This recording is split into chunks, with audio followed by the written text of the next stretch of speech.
नमस्कार। मीडिया हलचल की खास पेशकश सियासत में आपका स्वागत है। मैं हूं आपके साथ हिमांशु। उत्तर प्रदेश में विधानसभा चुनाव की धमक सुनाई दे रही है। शोर इस बात का भी सुनाई दे रहा है कि किस तरह से पार्टियां खुद को मजबूत बनाने के लिए लगातार सक्रिय हैं। सवाल आवाम के मन में इस बात का है कि कहां से कौन सा उम्मीदवार चुनाव लड़ेगा, जिसके लिए वो अपना मन बना लें कि हमें इस उम्मीदवार को जिताना है। तमाम दलों की तरफ से जोर आजमाइश की जा रही है। बीजेपी भी मैदान में है, बीएसपी भी मैदान में है, आम आदमी पार्टी भी ताल ठोक रही है और समाजवादी पार्टी की अगर बात की जाए तो समाजवादी पार्टी की तरफ से भी सक्रियता लगातार बरकरार है। समाजवादी पार्टी के साथ तमाम दलों ने गठबंधन भी किया है और गठबंधन की तरफ से जिस तरीके से प्रयास किए जा रहे हैं तो वो भी टिकट हासिल करने की कोशिश कर रहे हैं। समाजवादी पार्टी के गठबंधन में पहला उम्मीदवार जिनको बनाया गया है, आज हम उनके साथ खास बातचीत करने के लिए मौजूद हैं लखनऊ में और जानने की कोशिश करेंगे कि जो उम्मीदवारी उनकी ऐलान किया गया है उसमें वो किस तरह से आगे बढ़ रहे हैं और अपने विधानसभा क्षेत्र में किस तरीके की तैयारियां कर रहे हैं ताकि फतेह को हासिल किया जाए। पहला टिकट समाजवादी पार्टी की तरफ से गठबंधन के जो दल है, महान दल, उनके नेता को दिया गया है और बिलसी विधानसभा सीट जो कि बदायूं जिले के अंतर्गत आती है वहां से अनाउंस किया गया है और बिलसी विधानसभा सीट से जिनको टिकट दिया गया है उनका नाम है चंद्र प्रकाश मौर्य, जो कि हमारे साथ मौजूद हैं, जिनका पूरा नाम होता है चंद्र प्रकाश मौर्य उर्फ प्रकाश भैया। प्रकाश जी, बहुत बहुत स्वागत है। पहला सवाल मेरा यही है कि किस तरीके का माहौल दिखाई दे रहा है आपके अपने विधानसभा क्षेत्र में और क्या तैयारियां चल रही हैं? माहौल देखिए बहुत अच्छा है। लोग बीजेपी से नाराज हैं तमाम मुद्दों पे। बीजेपी ने किसी भी तरीके का कोई डेवलपमेंट काम नहीं किया। युवा पीढ़ी जो खासकर जिनको जरूरत है, न उनको नौकरी दी, न उनको किसी प्रकार का रोजगार। जो लोग कहीं नौकरी करते थे, कोरोना काल में उनकी नौकरियां तक छीनने का काम बीजेपी सरकार ने किया है। न किसी तरीके का नए रोड, न किसी तरीके का कोई डेवलपमेंट शहरों में, गाँव में, कहीं भी किसी भी तरीके का डेवलपमेंट बीजेपी ने नहीं किया। तो सारी आवाम, सारी जनता बीजेपी को हटाने का प्रयास इस बार करेगी और इस बार पूर्ण बहुमत से समाजवादी पार्टी की सरकार बनेगी। उसमें एक कड़ी महान दल भी रहेगा। तो जो बिलसी विधानसभा सीट से आपकी उम्मीदवारी को लेकर के जो ऐलान किया गया है, उसके बाद से स्थितियां जो हैं वो थोड़ी बदली सियासी समीकरण बदले दिख रहे हैं। उन बदले हुए समीकरणों को अपने पक्ष में करने के लिए आपकी तरफ से क्या कोशिशें की जा रही हैं? जी देखिए, मैं एक समीकरण बता दूं तो 2017 में बीजेपी को 82,000 वोट मिला था। सपा को 50,000 वोट, जो बिमल कृष्ण अग्रवाल जी थे उनको 50,000 वोट, वो तीसरे नंबर पे थे। दूसरे नंबर पे हाजी बिट्टन साहब, जिनको 57,000 वोट मिला था। जबकि 2012 में हाजी बिट्टन साहब चुनाव जीते थे और उनको वहां 58,000 वोट मिला था और सपा को उस 2012 में सपा को वहां 49,000 वोट मिला था। जबकि उस समय महान दल चुनाव लड़ा था और वो महान दल को 23,000 वोट मिला था। और एक कांग्रेस के कैंडिडेट साक्य समाज के, उनको मिला था बृजपाल साक्य जी को, उनको 17,000 वोट मिला था। जबकि बृजपाल साक्य जी और महान दल को केवल साक्य वोट गया था, जो टोटल मिला के होता है 40,000 वोट। और यही चीज 2017 में अब साक्य समाज नहीं लड़ा था, कोई भी साक्य समाज कैंडिडेट नहीं था। उस साक्य समाज फ्री होने की वजह से पूरा बीजेपी में गया और वो हर जगह, प्रदेश के हर विधानसभा पे साक्य समाज जो है वो गया बीजेपी के साथ पूरी तरीके से। जहां महान दल नहीं था, जिन जगहों पर महान दल चुनाव लड़ा वहां पर अच्छी स्थिति में महान दल को मिला, लेकिन जहां महान दल नहीं था वहां वो सीटें, वहां समाज ने बीजेपी को सारा अपना वोट दिया। बात किया जाए बिलसी विधानसभा की, बिलसी विधानसभा में साक्य वोट जो है वो है 50,000 की संख्या में। सपा को 2017 में 50,000 वोट मिला और साक्य समाज 40,000 वोटिंग अपनी किया था। 35,000 वोटिंग अगर हम मानते हैं तो 50,000 में अगर हम 35,000 प्लस करते हैं तो 38,000 वोट, लगभग हो जाता है हमारा 82,000, 80,000, 85,000 वोट जी, 85,000 वोट होता है। और ये वोट चूंकि बीजेपी में गया था, 35,000 बीजेपी से माइनस भी होगा तो बीजेपी 50,000 पे आ गई। तो उसके अलावा छोटी छोटी और जो लोग बीजेपी से नाराज हैं और जाती हैं छोटी छोटी, वो सब महान दल और समाजवादी पार्टी गठबंधन को अपना वोट, अपना समर्थन देंगे। अगर बात की जाए समाजवादी पार्टी की, आपकी गठबंधन की बात की जाए, तो एक 2002 से लेकर 2017 तक के चुनाव पर नजर डालें तो सिर्फ 2002 में समाजवादी पार्टी को जीत मिली। उसके बाद 2007 का चुनाव हुआ, 2012 का चुनाव हुआ और 2017 का चुनाव हुआ। मुकाबला आमने सामने का रहा है बीजेपी और बीएसपी में। समाजवादी पार्टी रेस से बाहर है। इस बार ऐसी क्या स्थितियां हैं कि समाजवादी पार्टी मुकाबले में सबसे आगे है? एक छोटी सी 2007 में महादल का गठन 2008 में हुआ था जी। उससे पहले विराट जो शाक्य सैनिक कुशवाहा मौर्य का वोट है वो बसपा को जाता था। 2008 में हमने पार्टी बनाई, उससे पहले 2007 में बीएसपी के साथ गया था।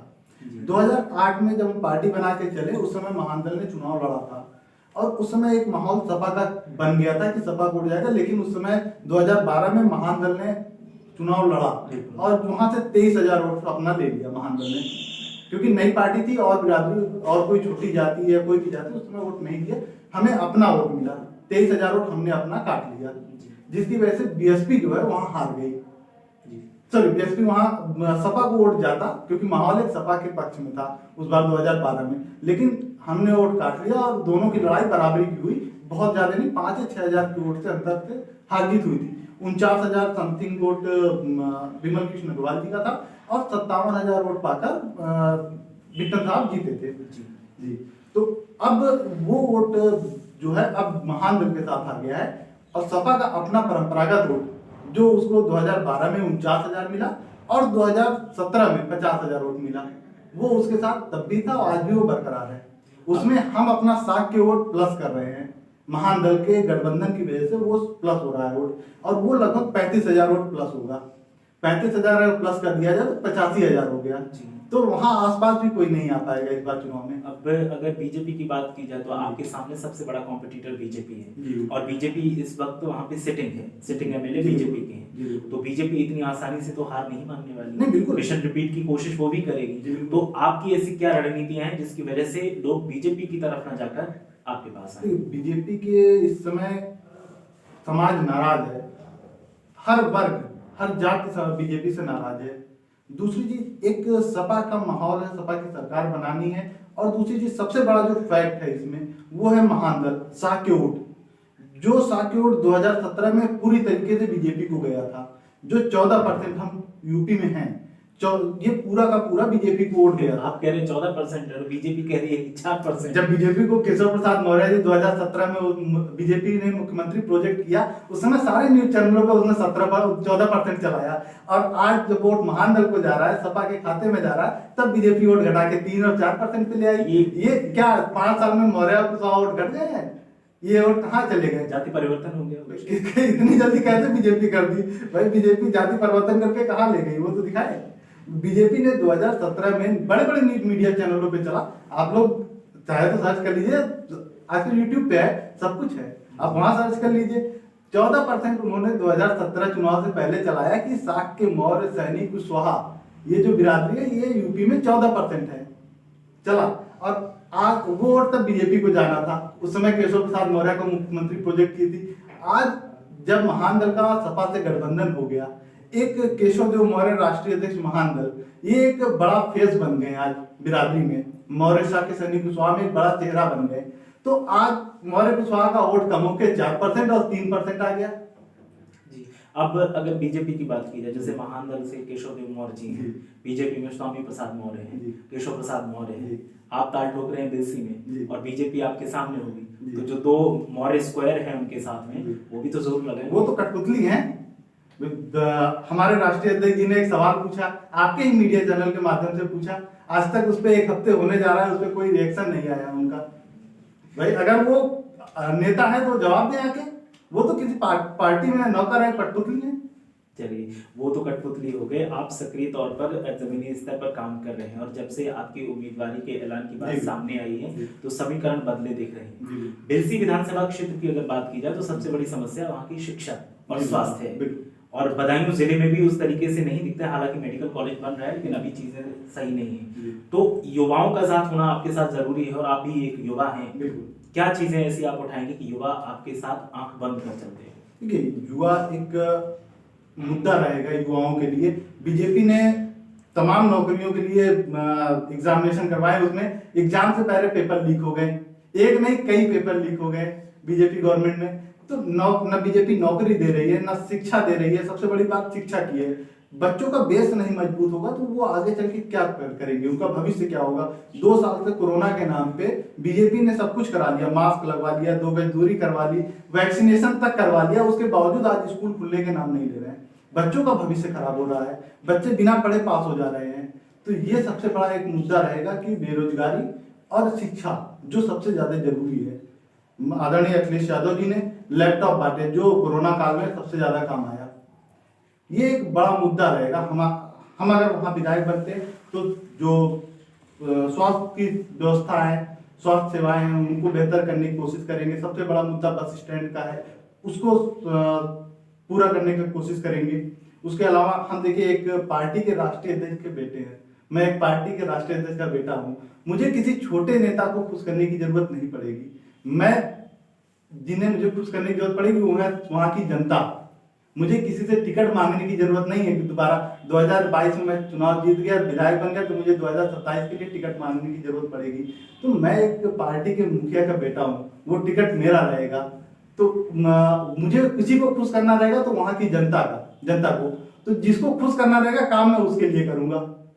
अब आपकी बात सही है, आप काम करेंगे और काम बीजेपी भी कर रही है। उनका दावा है कि हमने वैसे तो उनका काम दिखता तो नहीं, काम तो हर जगह करती हैं लेकिन उनका दिखता नहीं। आप पूर्वांचल एक्सप्रेसवे जो उन्होंने बनाया है अभी सबसे बड़ा एग्जांपल, आप उस पर चल के देखिए, आप उस पर 120 की स्पीड पे आप अपनी कार चला के देखिए। पूर्वांचल तो हम बाद में जाएंगे, हम पहले बिलसी में ही रहते हैं, हम वहाँ की बात करते हैं। तो बिलसी में आपने कहा कि बस स्टैंड की समस्या, बाकी वहाँ बस स्टैंड की समस्या है और जहाँ बसें रुकती है वहाँ लोगों को बहुत परेशानियां होती है। कानून व्यवस्था भी एक बड़ा मुद्दा है। बीजेपी ने कहीं भी कानून मुद्दे को नहीं देखा उन्होंने। लेकिन बीजेपी का कहना है कि समाजवादी पार्टी अगर जीती तो बंदूकें फिर निकल सकती है जो अभी रखी हुई है बीजेपी के राज में। तो बीजेपी की राज में भी निकली। तो फिर आप कैसे सरेआम पुलिस अधिकारियों के सामने गोली मारी गई पाल समाज को। तो अभी जो स्थितियां हैं वहां पर, उन स्थितियों को आप अपने फेवर में किस तरह से देखते हैं? और एक जो मुद्दे आपने गिनाए, स्वास्थ्य की समस्या होगी, बेरोजगारी होगी, शिक्षा होगी, इसके अलावा महिलाओं की बात वहां पर अगर की जाए तो महिलाओं की शिक्षा में बिलसी विधानसभा का पूरा बदायूं जिला पिछड़ा हुआ दिखाई देता है। तो आपके क्षेत्र में ऐसा क्या होगा जीतने के बाद? तो देखिए, हम महिलाओं के लिए जो भी प्रयास हो सकेंगे, शिक्षा के लिए, उनके बेहतर इलाज के लिए कि उनको दूर न जाना हो, जो भी महिलाएं हैं जिनको किसी भी तरीके की समस्या, उनको छोटी से छोटी समस्या या बड़ी से बड़ी समस्या के लिए बाहर न जाना पड़े, उनके आसपास स्वास्थ्य सुविधाएं मिल जाए, इसकी जो भी हो सकेगा उसके इंतजाम हम अपने विधायक जीतने के बाद, सीट जीतने के बाद जो भी होगा हम उसके पूरा प्रयास करेंगे उसको करने का। अभी जो स्थितियां हैं बिलसी विधानसभा क्षेत्र की, जो मुकाबला है वो समाजवादी पार्टी वर्सेस बीजेपी दिखाई दे रहा है, लेकिन एंटी इनकम्बेंसी का भी दौर चल रहा है।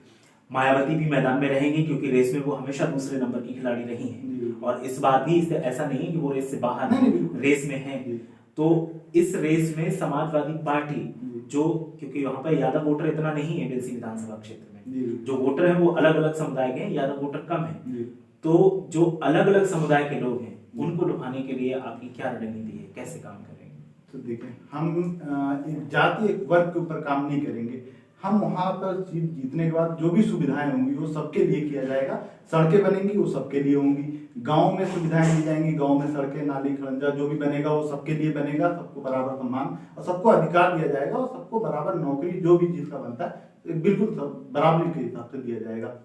और रही बीजेपी की बात, तो जो आप कह रहे हैं सपा और बसपा जो बराबरी की रहती है, बिल्कुल सपा वहाँ बसपा की वो सीट है, बट सपा भी बहुत पीछे नहीं रहती। वो सीट हमारा जो बिरादरी था 2012 से पहले वो बसपा को वोट देता था, जिसकी वजह से एक बड़ा वोट बैंक, साख के वोट बैंक एक बड़ा वोट बैंक है, जिसकी वजह से बसपा वो सीट जीतती थी। 2017 में वो वोट बसपा से निकल गया और फ्री होने की वजह से वो बीजेपी को चला गया, जिसकी वजह से बीजेपी वहां जीत पाई, सीट जीत पाई। लेकिन 2022 में कुछ अलग होगा।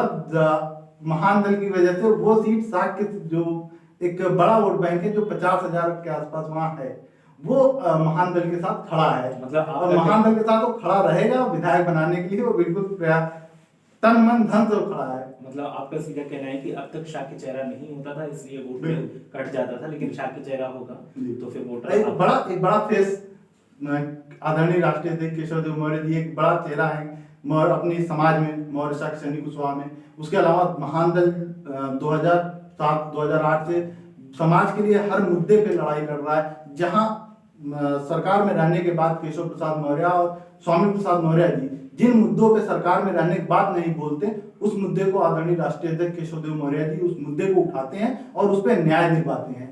चाहे वो कहीं, चाहे कासगंज की घटना रही हो, चाहे वो बदायूं की घटना रही हो, चाहे वो लखीमपुर खीरी की रही हो, चाहे ललितपुर की घटना रही हो, हर घटना में उन्होंने आवाज उठाया और न्याय दिलाने की कोशिश की। चलिए, आपकी बातों से मैं कहीं ना कहीं मैं सहमत हूं ना हूं, शायद आवाम हो जाए और आपको आवाम उसका फल भी दे। आखिरी सवाल मेरा यही रहेगा कि उम्मीदवारी तो पक्की है, तो फिर आवाम से क्या अपील करेंगे हमारे जरिए? मैं अपील करना चाहता हूं कि आप जो जनता है वो पूरा समर्थन अपना, पूरा सहयोग करे।